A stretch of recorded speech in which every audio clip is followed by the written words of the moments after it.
美食台的朋友，大家好，我是托托甜品师。今天我用苹果为大家带来一道山东地道甜点——豆沙苹果圈。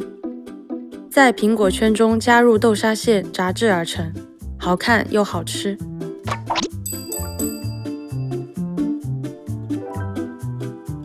首先，我们制作豆沙，把提前泡发好的红豆倒入锅中。做豆沙馅的水不宜过多，大约没过豆子1个手掌即可。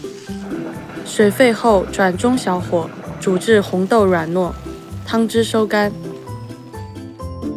稍稍放凉后放入搅拌机中，搅打到绵密细腻。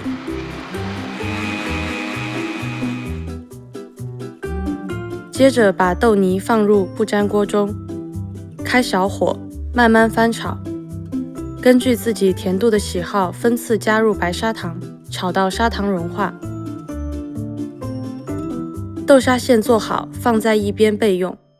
然后把去皮洗净的苹果切成约1厘米的圈圈，用一把小刀，刀尖不动，用手转动苹果圈，去除果核。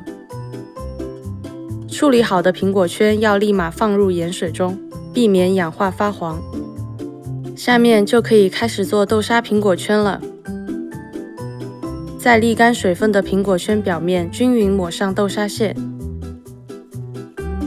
再盖上另外一面苹果圈。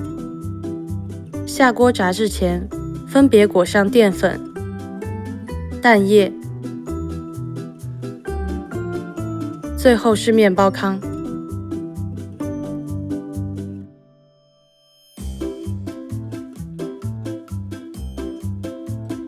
等油烧至6成热，转中小火，从锅壁下入苹果圈，以防油溅出来。